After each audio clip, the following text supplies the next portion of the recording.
দেখেন, একটা জিনিস, একটা কথা, সেটা যে উনি দেশনেত্রী বেগম খালেদা জিয়ার মতো, যে উম, খালেদা জিয়া স্বল্পভাষী ছিলেন, প্রয়োজনের অতিরিক্ত খুব একটা কথা বলতেন না।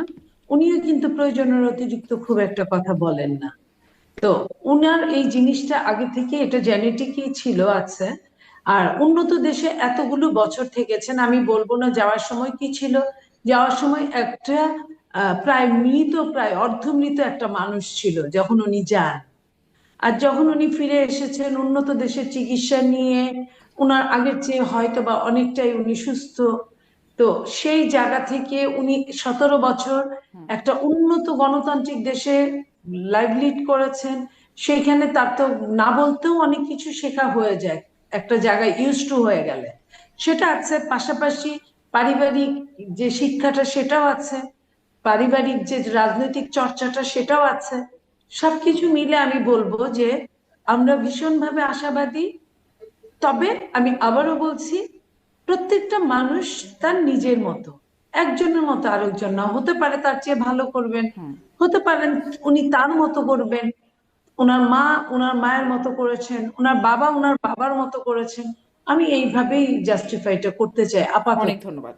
অনেক ধন্যবাদ নীলোফার চৌধুরী। উনি সামনে নিশ্চয়ই তার নেতৃত্ব দেখার জন্য নিশ্চয়ই অপেক্ষমান।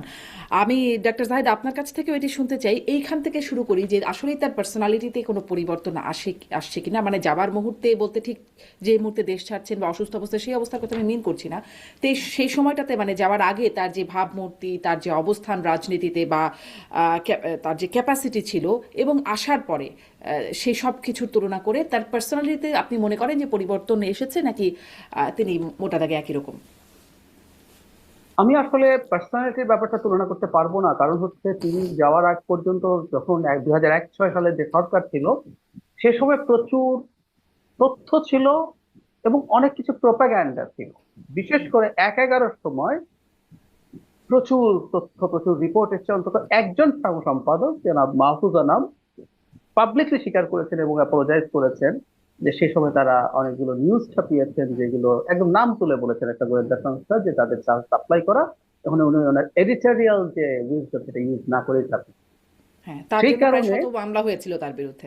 এক্স্যাক্টলি, তো সেই কারণে যেটা বলছি যে তার ওই সময়কার পার্সোনালিটি সম্পর্কে আমি নিশ্চিতভাবে বলতে পারবো। তবে একটা মেজর পরিবর্তন যেটা দেখি সেটা বলছি, এখানে ইনফ্যাক্ট ওনার সময়ের সাথে সাথে ওনার বয়সও বাড়ছে, উনি ম্যাচিওর্ড হয়ে উঠছেন আরো। মনি আপা যেভাবে বললেন যে তিনি একটা উন্নত দেশে দীর্ঘ সময় অবস্থান করছেন, আমি যেটা দেখি তার প্রস্তুতি দেখি।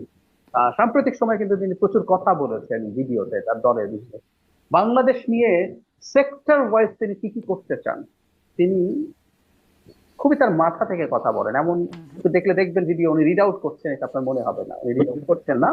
উনি একটা চিন্তা মাথা থেকে বলছেন। তার হয়তো প্রতিটা পরিকল্পনার সাথে আপনি শতভাগে একমত হবেন না, আপনার নিজের হয়তো অল্টারনেটিভ প্ল্যান থাকতে পারে, কিন্তু তার পরিকল্পনা আছে। এবং এটা শেখ হাসিনা পতনের আগে থেকে তিনি বলছেন, উইচ ইজ ভেরি ইন্টারেস্টিং। মানে শেখ হাসিনা পতন হবে কোনোদিন, তারপর আমি ভাবতে শুরু করব তা না।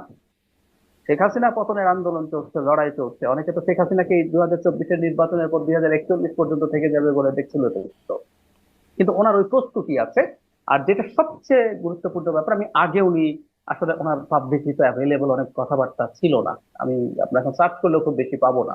কিন্তু এই নতুন, এটা নতুন কিনা বলতে পারবো না, কিন্তু যে জিনিসটা সবার দৃষ্টি আকর্ষণ করছে সেটা হচ্ছে উনি যখন দেশে ফিরে এসেছেন তখন যে বক্তৃতা করেছেন, বা এছাড়াও এর বাইরে থেকে যখন কথা বলেন, বা আজকে আজকে তিনি যখন কথা বলতে দাঁড়ালেন, মানে আমার খুব ইন্টারেস্টিং লেগেছে।